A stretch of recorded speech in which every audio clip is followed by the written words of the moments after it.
It only took one preseason game to flip an entire NFL franchise upside down. For months, the Cleveland Browns swore their quarterback plan was set in stone. Deshaun Watson leading the charge, veteran Joe Flacco holding the clipboard, and the rookies learning quietly from the shadows.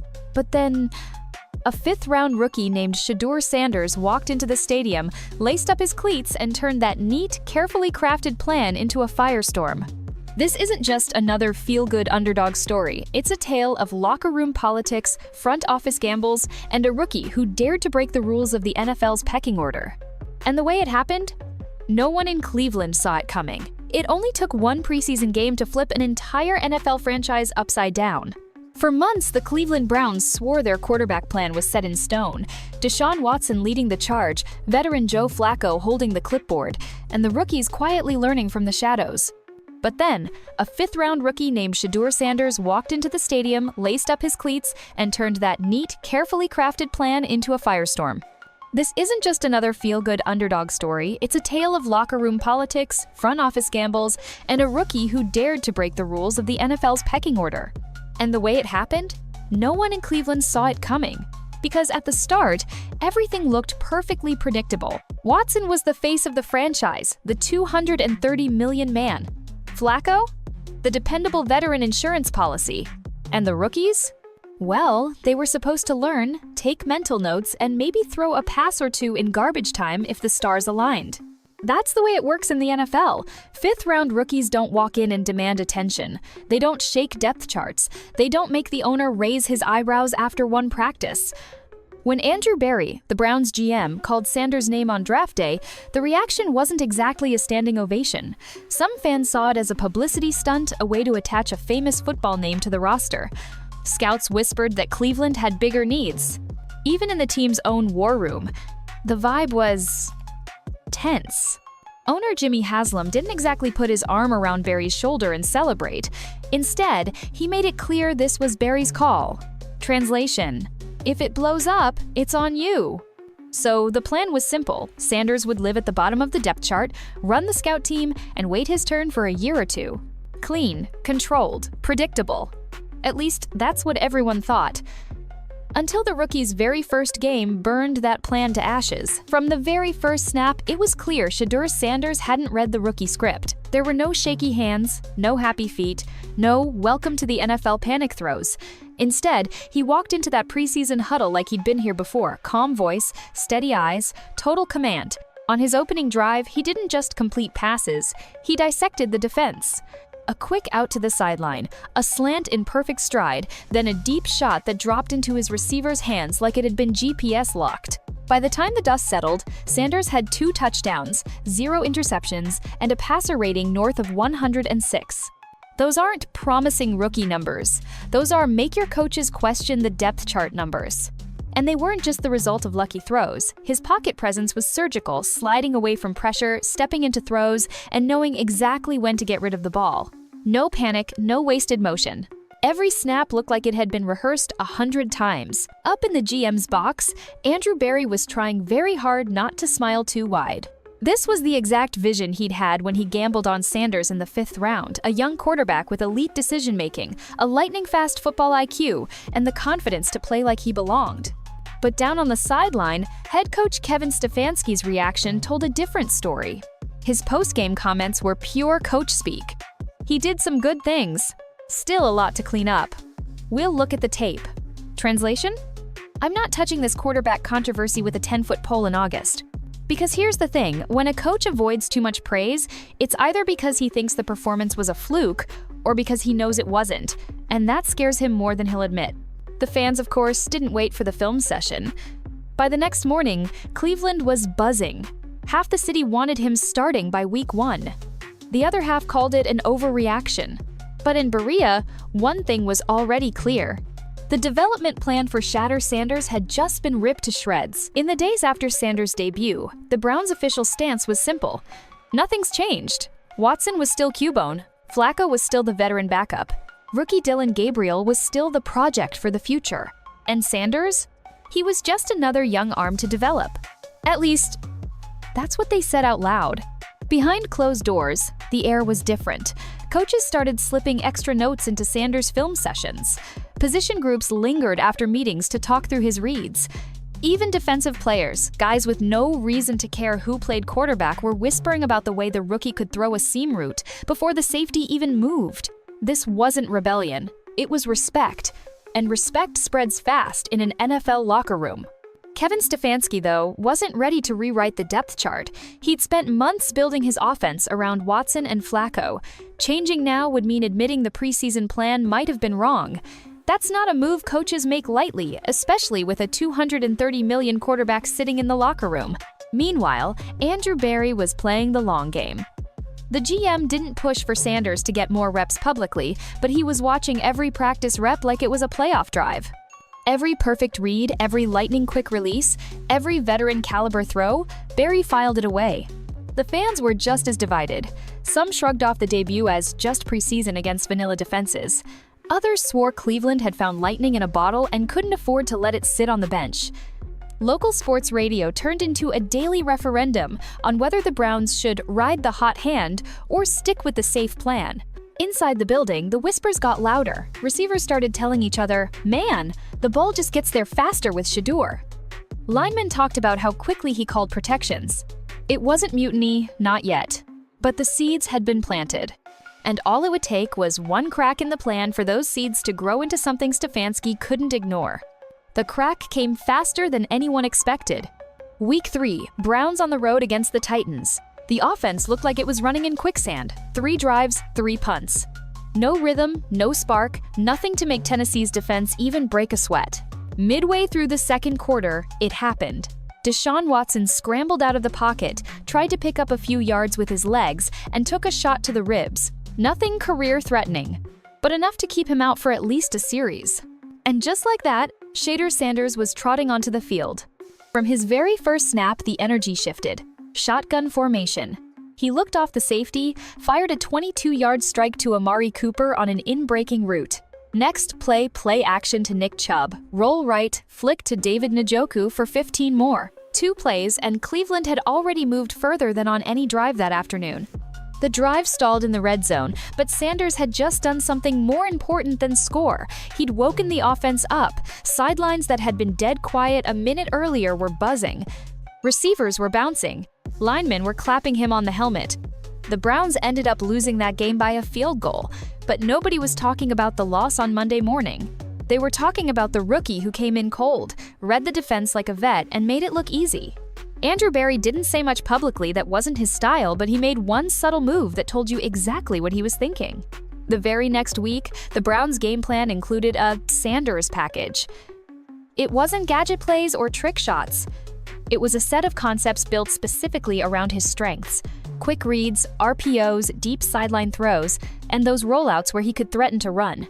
It was the quietest way a GM could say, "We're not letting this kid collect dust." And for Kevin Stefanski, it was the first sign that the quarterback room wasn't as set in stone as he'd been telling everyone. The moment of no return came in Week 9 at home against the Ravens, division rivalry.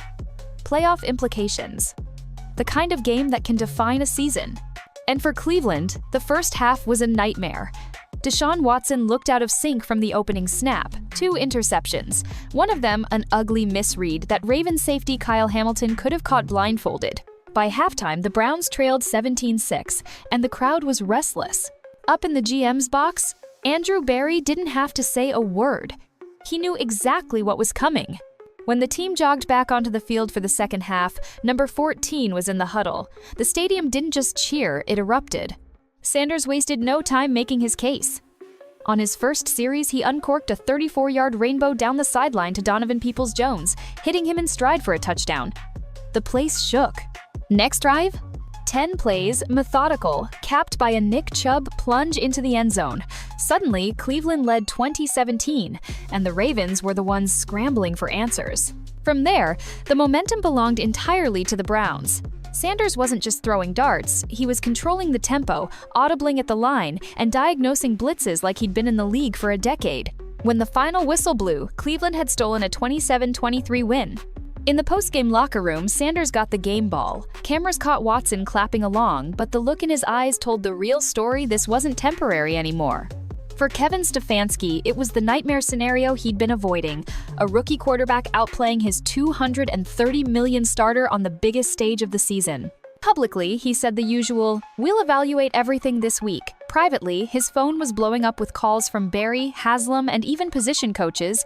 "You can't take the kid out now." The quarterback controversy wasn't brewing anymore. It was here, full-blown, and everyone in Cleveland knew there was no stuffing it back into the bottle. Once Sanders took over, the change was immediate, and it wasn't just about football. On the field, the offense had a new rhythm. Sanders' quick reads kept drives alive, his deep ball stretched defenses, and his composure in the pocket calmed the huddle. But off the field, that's where the real transformation started. Within a week of being named the starter, his jersey sales exploded. The Browns' marketing team scrapped their midseason plans and built a new campaign around him. Pre-game hype videos opened with slow-motion shots of Sanders flicking a pass downfield, set to pounding bass and roaring crowds. Fans started lining the rail during warm-ups just to watch him throw. In the locker room, the buy-in was undeniable. Receivers stayed after practice to run extra red zone routes with him. Offensive linemen worked through protection calls until the lights in the facility went out. Even defensive backs jumped in, disguising coverages during drills to sharpen his reads. When veterans start investing that much in a rookie, it's not just respect, it's belief. National media caught on fast. Talk shows labeled Andrew Berry a genius. Headlines called Sanders the steal of the decade. Rival players praised his swagger. And suddenly, Cleveland wasn't just another team grinding through the schedule, they were must-watch TV. For Berry, this was the payoff he'd envisioned the moment he took the draft day gamble. For Stefanski, it was an adjustment he hadn't planned to make, but one he couldn't fight. And for the fan base, it was the start of something they hadn't felt in years: genuine hope. By mid-season, the Browns weren't just trying to win games, they were riding a wave. Sanders wasn't only the quarterback, he was the face of the franchise, the marketing engine, and the reason Cleveland was back in the national spotlight. And as the playoff race tightened, the only question left was how far this rookie could take them. By December, the Browns weren't just in the playoff hunt, they were leading it. Sanders had turned Cleveland's offense into a machine. Opposing defenses came in with plans to confuse him, but he kept burning them with poise beyond his years. Blitz? He hit the hot route. Zone drop?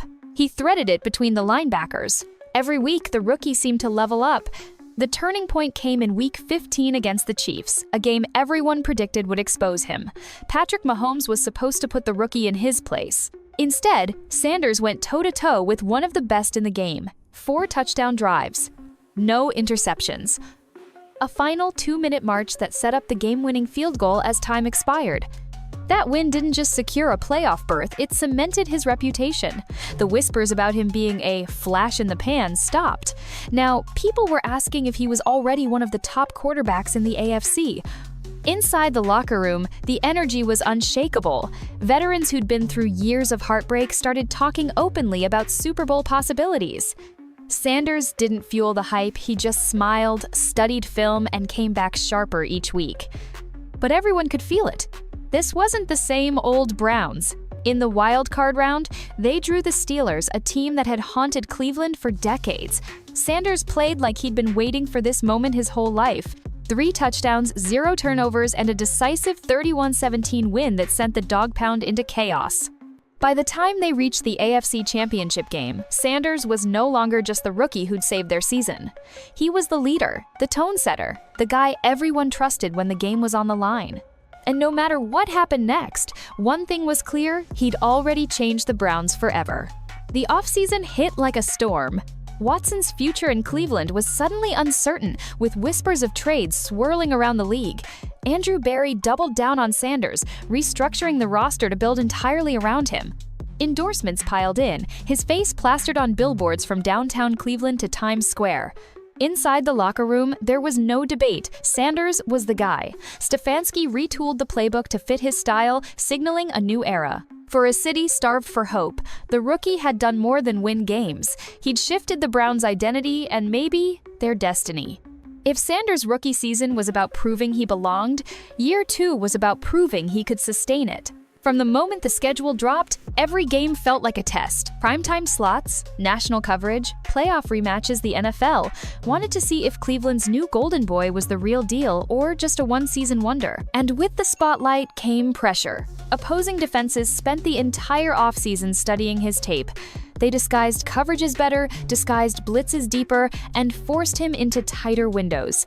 Early in the season, the results were mixed flashes of brilliance punctuated by rookie-like mistakes. The same fans who chanted his name a year earlier now leaned forward in their seats, watching closely for cracks. But pressure never scared Sanders, it fueled him. By midseason, he'd adjusted. The interceptions dropped, the decision-making sped up. He wasn't just playing fast, he was controlling the game's pace, dictating defenses with pre-snap reads and subtle audibles. And while the highlight reel throws still came, there was something new: calculated patience. Off the field, the brand machine went into overdrive. Sanders was everywhere: commercials, magazine covers, even late-night talk shows. Every word he spoke was dissected by fans and pundits alike.